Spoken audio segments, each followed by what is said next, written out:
شروع اللہ کا نام لے کر جو بڑا مہربان نہایت رحم والا ہے۔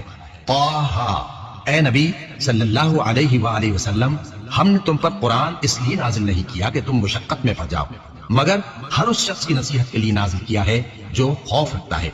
یہ اس ذات کا اتارا ہوا ہے جس نے زمین اور اونچے اونچے آسمان بنائے، یعنی رحمان، جو عرش پر جلوہ افروز ہوا۔ جو کچھ آسمانوں میں ہے اور جو کچھ زمین میں ہے اور جو کچھ ان دونوں کے بیچ میں ہے اور جو کچھ مٹی کے نیچے ہے، سب اسی کا ہے۔ اور اگر تم پکار کر بات کہو تو کیا ہے؟ وہ تو آہستہ کہی ہوئی اور نہایت پوشیدہ بات تک کو جانتا ہے۔ اللہ وہ معبود برحق ہے کہ اس کے سوا کوئی معبود نہیں ہے، اس کے سب نام اچھے ہیں۔ اور کیا تمہیں موسیٰ کے حال کی خبر ملی ہے؟ جب انہوں نے آگ دیکھی تو اپنے گھر والوں سے کہا کہ تم یہاں ٹھہرو، میں نے آگ دیکھی ہے، میں وہاں جاتا ہوں، شاید اس میں سے میں تمہارے پاس انگارہ لاؤں یا آگ کے مقام سے اپنا رستہ معلوم کر سکوں۔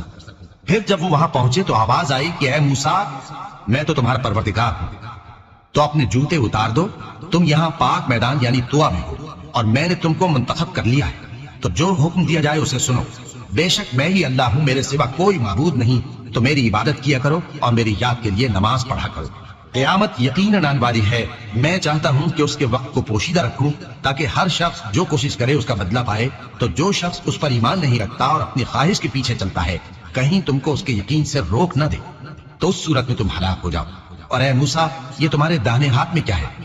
انہوں نے کہا، یہ میری لاٹھی ہے، اس پر میں ٹیک لگاتا ہوں اور اس سے اپنی بکریوں کے لیے پتے جھاڑتا ہوں، اور اس میں میرے اور بھی کئی فائدے ہیں۔ فرمایا کہ موسیٰ اسے زمین پر ڈال دو، تو انہوں نے اس کو ڈال دیا اور وہ یکا یک سانپ بن کر دوڑنے لگا۔ فرمایا کہ اسے پکڑ لو اور ڈرنا مت، ہم اس کو ابھی اس کی پہلی حالت پر لوٹا دیں گے، اور اپنا ہاتھ اپنی بغل میں دبا لو کہ وہ کسی عیب و بیماری کے بغیر سفید چمکتا دمکتا نکلے گا۔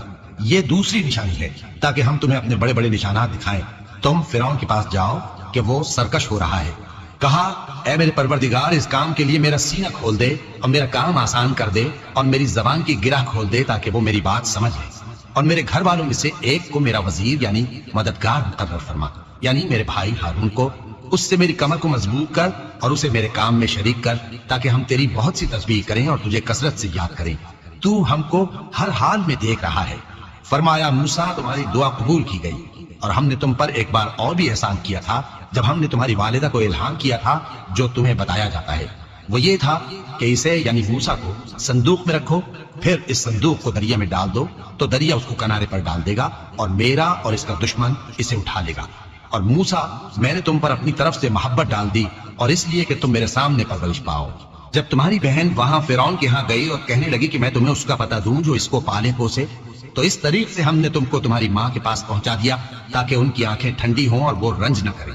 اور تم نے ایک شخص کو مار ڈالا تھا تو ہم نے تم کو غم سے نجات دی، اور ہم نے تمہاری کئی بار آزمائش کی، پھر تم کئی سال اہل مدین میں ٹھہرے رہے۔ پھر اے موسیٰ، تم ایک اندازے پر آ پہنچے اور میں نے تم کو اپنے کام کے لیے بنایا ہے، تو تم اور تمہارا بھائی دونوں ہماری نشانیاں لے کر جاؤ اور میری یاد میں سستی نہ کرنا۔ دونوں فرعون کے پاس جاؤ کہ وہ سرکش ہو رہا ہے، اور اس سے نرمی سے بات کرنا، شاید وہ غور کرے یا ڈر جائے۔ دونوں کہنے لگے کہ اے ہمارے پروردگار، ہمیں خوف ہے کہ وہ ہم پر زیادتی کرنے لگے یا زیادہ سرکش ہو جائے۔ اللہ نے فرمایا کہ ڈرو مت، میں تمہارے ساتھ ہوں کہ سنتا اور دیکھتا ہوں۔ اچھا، تو اس کے پاس جاؤ اور کہو کہ ہم آپ کے پروردگار کے بھیجے ہوئے ہیں، تو بنی اسرائیل کو ہمارے ساتھ جانے کی اجازت دیجیے اور انہیں عذاب نہ کیجیے۔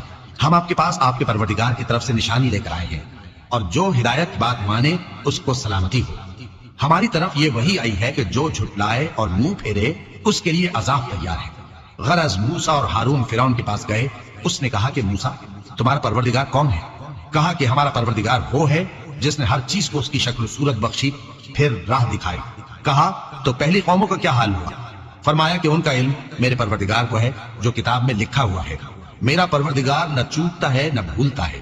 وہ وہی تو ہے جس نے تم لوگوں کے لیے زمین کو فرش بنایا اور اس میں تمہارے لیے رستے بنا دیے اور آسمان سے پانی برسایا، پھر اس سے مختلف نباتات پیدا کی کہ خود بھی کھاؤ اور اپنے مویشیوں کو بھی چراؤ۔ بے شک ان باتوں میں عقل والوں کے لیے بہت سی نشانیاں ہیں۔ اسی زمین سے ہم نے تم کو پیدا کیا اور اسی میں ہم تمہیں لوٹائیں گے اور اسی سے ہم تمہیں دوسری دفعہ نکالیں گے۔ اور ہم نے فرعون کو اپنی سب نشانیاں دکھائیں، مگر وہ تکذیب اور انکار ہی کرتا رہا۔ کہنے لگا کہ موسیٰ، کیا تم ہمارے پاس اس لیے آئے ہو کہ اپنے جادو کے زور سے ہمیں ہمارے ملک سے نکال دو؟ تو ہم بھی تمہارے مقابل ایسا ہی جادو لائیں گے، تو ہمارے اور اپنے درمیان ایک وقت مقرر کر لو کہ نہ تو ہم اس کے خلاف کر رہے ہیں اور نہ تم، اور یہ مقابلہ ایک ہموار میدان میں ہوگا۔ موسیٰ نے کہا کہ آپ کے لیے یوم زینت کا وعدہ ہے، اور یہ کہ لوگ اس روز دن چڑھے اکٹھے ہو جائیں۔ تو فرعون لوٹ گیا اور اپنے سامان جمع کر کے پھر آیا۔ موسیٰ نے ان جادوگروں سے کہا کہ یہ تمہاری بربادی ہوگی، اللہ پر جھوٹ نہ باندھو، وہ تمہیں عذاب سے فنا کر دے گا، اور جس نے جھوٹ باندھا وہ نامراد رہا۔ تو وہ باہم اپنے معاملے میں جھگڑنے اور چپکے سرگوشی کرنے لگے، کہنے لگے یہ دونوں جادوگر ہیں، چاہتے ہیں کہ اپنے جادو کے زور سے تم کو تمہارے ملک سے نکال دیں اور تمہارے بہترین مذہب کو نابود کر دیں۔ تو تم جادو کا سامان اکٹھا کر لو اور پھر قطار باندھ کر آؤ، آج جو غالب رہا وہی کامیاب ہوا۔ جادوگر بولے کہ موسیٰ، یا تو تم اپنی چیز ڈالو یا ہم اپنی چیزیں پہلے ڈالتے ہیں۔ موسیٰ نے کہا بلکہ تم ہی پہلے ڈالو۔ جب انہوں نے چیزیں ڈالی تو یکا یک ان کی رسیاں اور لاٹھیاں موسیٰ کے خیال میں ایسی آنے لگی کہ وہ میدان میں ادھر ادھر دوڑ رہی ہے۔ اس وقت موسیٰ نے اپنے دل میں خوف محسوس کیا۔ ہم نے کہا خوف نہ کرو، بلا شبہ تم ہی غالب رہو گے، اور جو چیز یعنی لاٹھی تمہارے داہنے ہاتھ میں ہے اسے ڈال دو، کہ جو کچھ انہوں نے بنایا ہے اس کو وہ نکل جائے گی۔ جو کچھ انہوں نے بنایا ہے یہ تو جادوگروں کے ہتھ کنڈے ہیں، اور جادوگر جہاں بھی جائے کامیاب نہیں ہوگا۔ اس پر جادوگر سجدے میں گر پڑے، کہنے لگے کہ ہم موسیٰ اور ہارون کے پروردگار پر ایمان لائے۔ فرعون بولا کہ پیشتر اس کے کہ میں تمہیں اجازت دوں تم اس پر ایمان لے آئے، بے شک یہ تمہارا بڑا یعنی استاد ہے جس نے تم کو جادو سکھایا ہے، سو میں تمہارے ہاتھ اور پاؤں مخالف سمت سے کٹوا دوں گا، اور تم کو کھجوروں کے تنوں پر سولی چڑھوا دوں گا، اور تم کو معلوم ہوگا کہ ہم میں سے کس کا عذاب زیادہ سخت اور دیر تک رہنے والا ہے۔ انہوں نے کہا کہ جو دلائل ہمارے پاس آ گئے ہیں ان پر اور جس نے ہم کو پیدا کیا ہے اس پر ہم آپ کو ہرگز ترجیح نہیں دیں گے، تو آپ کو جو حکم دینا ہو دے دیجیے، اور آپ جو حکم دے سکتے ہیں وہ صرف اسی دنیا کی زندگی میں دے سکتے ہیں۔ ہم تو اپنے پروردگار پر ایمان لے آئے تاکہ وہ ہمارے گناہوں کو معاف کرے، اور اسے بھی جو آپ نے ہم سے زبردستی جادو کرایا، اور اللہ سب سے اچھا ہے اور ہمیشہ باقی رہنے والا ہے۔ جو شخص اپنے پروردگار کے پاس گناہگار ہو کر آئے گا تو اس کے لیے جہنم ہے جس میں نہ وہ مرے گا نہ جیے گا، اور جو اس کے روبرو ایماندار ہو کر آئے گا اور عمل بھی نیک کیے ہوں گے تو ایسے لوگوں کے لیے اونچے اونچے درجے ہیں، یعنی ہمیشہ رہنے کے باغ جن کے نیچے نہریں بہ رہی ہیں، ہمیشہ ان میں رہیں گے، اور یہ اس شخص کا بدلہ ہے جو پاک ہوا۔ اور ہم نے موسیٰ کی طرف وہی بھیجی کہ ہمارے بندوں کو راتوں رات نکال لے جاؤ، پھر ان کے لیے سمندر میں لاٹھی مار کر خشک رستہ بنا دو، پھر تم کو نہ فرعون کے آ پکڑنے کا خوف ہوگا اور نہ غرق ہونے کا ڈر۔ پھر فرعون نے اپنے لشکروں کے ساتھ ان کا تعاقب کیا تو سمندر کی موجوں نے ان پر چڑھ کر انہیں ڈھانک لیا یعنی ڈبو دیا، اور فرعون نے اپنی قوم کو گمراہ کر دیا اور سیدھے رستے پر نہ ڈالا۔ اے آل یعقوب، ہم نے تم کو تمہارے دشمن سے نجات دی اور تورات دینے کے لیے تم سے کوہ طور کی داہنی جانب مقرر کی، اور تم پر من اور سلوہ نازل کیا، اور حکم دیا کہ جو پاکیزہ چیزیں ہم نے تم کو دی ہیں ان کو کھاؤ اور اس میں حد سے نہ نکلنا، ورنہ تم پر میرا غضب نازل ہوگا، اور جس پر میرا غضب نازل ہوا وہ ہلاک ہو گیا۔ اور جو توبہ کرے اور ایمان لائے اور عمل نیک کرے پھر سیدھے رستے چلے اس کو میں بخش دینے والا ہوں۔ اور اے موسیٰ، تم نے اپنی قوم سے آگے چلے آنے میں کیوں جلدی کی؟ کہا وہ میرے پیچھے آ رہے ہی۔ اور اے میرے پروردگار، میں نے تیری طرف آنے کی جلدی اس لیے کی کہ تو خوش ہو جائے۔ فرمایا کہ ہم نے تمہاری قوم کو تمہارے بعد آزمائش میں ڈال دیا ہے، اور سامری نے ان کو بہکا دیا ہے۔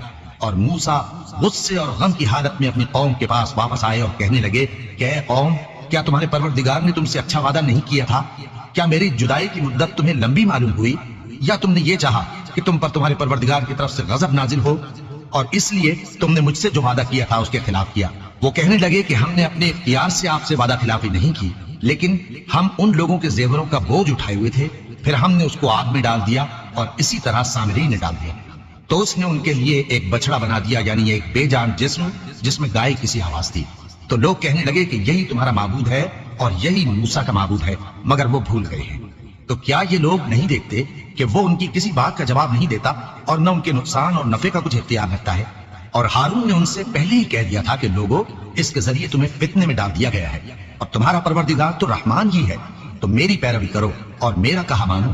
وہ کہنے لگے کہ جب تک موسیٰ ہمارے پاس واپس نہ آئے ہم تو اس کی پوجا پر قائم رہیں گے۔ پھر موسیٰ نے ہارون سے کہا کہ اے ہارون، جب تم نے ان کو دیکھا تھا کہ گمراہ ہو گئے ہیں تو تم کو کس چیز نے روکا تھا؟ یعنی اس بات سے کہ تم میرے پیچھے چلے آؤ، بھلا تم نے میرے حکم کے خلاف کیوں کیا؟ کہنے لگے کہ اے ماں جائے، میری داڑھی اور سر کے بالوں کو نہ پکڑیے، میں تو اس سے ڈرا کہ آپ یہ نہ کہیں کہ تم نے بنی اسرائیل میں تفرقہ ڈال دیا اور میری بات ملحوظ نہ رکھا۔ موسیٰ نے فرمایا تو اے سامری، تیرا کیا حال ہے؟ اس نے کہا کہ میں نے ایسی چیز دیکھی جو اوروں نے نہیں دیکھی، تو میں نے فرشتے کے نقش پا سے مٹی کی ایک مٹھی بھر لی، پھر اس کو بچڑے کے جسم میں ڈال دیا اور مجھے میرے جی نے اس کام کو اچھا بتایا۔ موسیٰ نے کہا جا، تجھ کو دنیا کی زندگی میں یہ سزا ہے کہ کہتا رہے کہ مجھ کو ہاتھ نہ لگانا، اور تیرے لیے ایک اور وعدہ ہے یعنی عذاب کا جو تجھ سے ٹل نہ سکے گا، اور جس معبود کی پوجا پر تو جمع ہوا تھا اس کو دیکھ، ہم اسے جلا دیں گے، پھر اس کی رات کو اڑا کر دریا میں بکھیر دیں گے۔ تمہارا معبود تو اللہ ہی ہے جس کے سوا کوئی معبود نہیں، اس کا علم ہر چیز پر محیط ہے۔ اس طرح ہم تم سے وہ حالات بیان کرتے ہیں جو گزر چکے ہیں، اور ہم نے تمہیں اپنے پاس سے نصیحت کی کتاب عطا فرمائی ہے۔ جو شخص اس سے منہ پھیرے گا وہ قیامت کے دن گناہ کا بوجھ اٹھائے گا۔ ایسے لوگ ہمیشہ اس عذاب میں مبتلا رہیں گے، اور یہ بوجھ قیامت کے روز ان کے لیے برا ہوگا، جس روز سور پھونکا جائے گا اور ہم گناہگاروں کو یوں اکٹھا کریں گے کہ ان کی آنکھیں نیلی نیلی ہوں گی، تو وہ آپس میں آہستہ آہستہ کہیں گے کہ تم دنیا میں صرف 10 ہی دن رہے ہو۔ جو باتیں یہ کریں گے ہم خوب جانتے ہیں۔ اس وقت ان میں سب سے اچھی راہ والا یعنی عاقل و ہوشمند کہے گا کہ نہیں، بلکہ صرف ایک ہی روز ٹھہرے ہو۔ اور اے نبی صلی اللہ علیہ وآلہ وسلم، لوگ تم سے پہاڑوں کے بارے میں دریافت کرتے ہیں، کہہ دو کہ میرا رب ان کو راکھ بنا کر بکھیر دے گا، پھر زمین کو ہموار میدان کر چھوڑے گا جس میں تم کوئی نشیب و فراز نہ دیکھو گے۔ اس روز لوگ پکارنے والے کے پیچھے چلیں گے اور اس کی پیروی سے انحراف نہ کر سکیں گے، اور رحمان کے سامنے آوازیں پست ہو جائیں گی، تو تم ایک ہلکی آواز کے سوا کوئی آواز نہ سنو گے۔ اس روز کسی کی سفارش کچھ فائدہ نہ دے گی مگر اس شخص کی جسے رحمان اجازت دے اور اس کی بات کو پسند فرمائے۔ جو کچھ ان کے آگے ہے اور جو کچھ ان کے پیچھے ہے وہ اس کو جانتا ہے، اور وہ اپنے علم سے اللہ کے علم کا احاطہ نہیں کر سکتے۔ اور اس زندہ و قائم کے روبرو منہ لٹک جائیں گے، اور جس نے ظلم کا بوجھ اٹھایا وہ نامراد رہا، اور جو نیک کام کرے گا اور مومن بھی ہوگا تو اس کو نہ ظلم کا خوف ہوگا اور نہ نقصان کا۔ اور ہم نے اس کو اسی طرح کا قرآن عربی نازل کیا ہے، اور اس میں طرح طرح کے ڈراوے بیان کر دیے ہیں تاکہ لوگ پرہیزگار بنے یا اللہ ان کے لیے نصیحت پیدا کر دے۔ تو اللہ جو سچا بادشاہ ہے، عالی قدر ہے، اور قرآن کی وحی جو تمہاری طرف بھیجی جاتی ہے اس کے پورا ہونے سے پہلے قرآن کے پڑھنے میں جلدی نہ کیا کرو، اور دعا کرو کہ میرے پروردگار مجھے اور زیادہ علم دے۔ اور ہم نے پہلے آدم سے عہد لیا تھا مگر وہ اسے بھول گئے، اور ہم نے ان میں ارادے کی پختگی نہ پائی۔ اور جب ہم نے فرشتوں سے کہا کہ آدم کے آگے سجدہ کرو تو سب سجدے میں گر پڑے مگر ابلیس نے انکار کیا۔ اس پر ہم نے فرمایا کہ آدم، یہ تمہارا اور تمہاری بیوی کا دشمن ہے، تو یہ کہیں تم دونوں کو بہشت سے نہ نکلوا دے، پھر تم تکلیف میں پڑ جاؤ۔ یہاں تم کو یہ آسائش ہے کہ نہ بھوکے رہو نہ ننگے، اور یہ کہ نہ پیاسے رہو اور نہ دھوپ کھاؤ۔ پھر شیطان نے ان کے دل میں وسوسہ ڈالا اور کہا کہ آدم، بھلا میں تم کو ایسا درخت بتاؤں جو ہمیشہ کی زندگی کا باعث ہو اور ایسی بادشاہت کہ کبھی زائل نہ ہو؟ تو دونوں نے اس درخت کا پھل کھا لیا تو ان پر ان کی شرمگاہیں ظاہر ہو گئیں، اور وہ اپنے اوپر بہشت کے پتے چپکانے لگے، اور آدم نے اپنے پروردگار کے حکم کے خلاف کیا تو وہ اپنے مقصد سے بے راہ ہو گئے۔ پھر ان کے پروردگار نے ان کو نوازا تو ان پر مہربانی سے توجہ فرمائی اور سیدھی راہ بتائی۔ فرمایا کہ تم دونوں یہاں سے نیچے اتر جاؤ، تم میں بعض کے دشمن ہوں گے، پھر اگر میری طرف سے تمہارے پاس ہدایت آئے تو جو شخص میری ہدایت کی پیروی کرے گا وہ نہ گمراہ ہوگا اور نہ تکلیف میں پڑے گا، اور جو میری نصیحت سے منہ پھیرے گا اس کی زندگی تنگ ہو جائے گی، اور قیامت کو ہم اسے اندھا کر کے اٹھائیں گے۔ وہ کہے گا کہ میرے پروردگار، تو نے مجھے اندھا کر کے کیوں اٹھایا؟ میں تو دیکھتا بھالتا تھا۔ اللہ فرمائے گا کہ ایسا ہی چاہیے تھا، تیرے پاس ہماری آیتیں آئیں تو تو نے ان کو بھلا دیا، اسی طرح آج ہم تجھ کو بھلا دیں گے۔ اور جو شخص حد سے نکل جائے اور اپنے پروردگار کی آیتوں پر ایمان نہ لائے ہم اس کو ایسا ہی بدلہ دیتے ہیں، اور آخرت کا عذاب بہت سخت اور ہمیشہ باقی رہنے والا ہے۔ تو کیا یہ بات ان لوگوں کے لیے موجب ہدایت نہ ہوئی کہ ہم ان سے پہلے بہت سے فرقوں کو ہلاک کر چکے ہیں جن کے رہنے کے مقامات میں یہ چلتے پھرتے ہیں؟ عقل والوں کے لیے اس میں بہت سی نشانیاں ہیں۔ اور اگر ایک بات تمہارے پروردگار کی طرف سے پہلے صادر اور جزائے اعمال کے لیے ایک میعاد مقرر نہ ہو چکی ہوتی تو نزول عذاب لازم ہو جاتا۔ بس جو کچھ یہ بکواس کرتے ہیں اس پر صبر کرو، اور سورج کے نکلنے سے پہلے اور اس کے غروب ہونے سے پہلے اپنے پروردگار کی تسبیح و تحمید کیا کرو، اور رات کی کچھ گھڑیوں میں بھی اس کی تسبیح کیا کرو، اور دن کے مختلف اوقات یعنی دوپہر کے وقت بھی، تاکہ تم خوش ہو جاؤ۔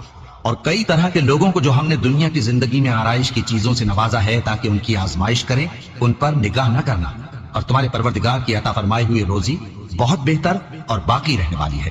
اور اپنے گھر والوں کو نماز کا حکم کرو اور اس پر قائم رہو۔ ہم تم سے روزی کے خواستگار نہیں بلکہ تمہیں ہم روزی دیتے ہیں، اور نیک انجام اہل تقوی کا ہے۔ اور کہتے ہیں کہ یہ پیغمبر اپنے پروردگار کی طرف سے ہمارے پاس کوئی نشانی کیوں نہیں لائے؟ کیا ان کے پاس پہلی کتابوں کی نشانی نہیں آئی؟ اور اگر ہم ان کو پیغمبر کے بھیجنے سے بیشتر کسی عذاب سے ہلاک کر دیتے تو یہ کہتے کہ اے ہمارے پروردگار، تو نے ہماری طرف کوئی پیغمبر کیوں نہ بھیجا کہ ہم ذلیل اور رسوا ہونے سے پہلے تیرے احکام کی پیروی کرتے۔ کہہ دو کہ سب نتائج اعمال کے منتظر ہیں، سو تم بھی منتظر رہو، ان قریب تم کو معلوم ہو جائے گا کہ دین کے سیدھے رستے پر چلنے والے کون ہیں اور جنت کی طرف راہ پانے والے کون ہیں، ہم یا تم۔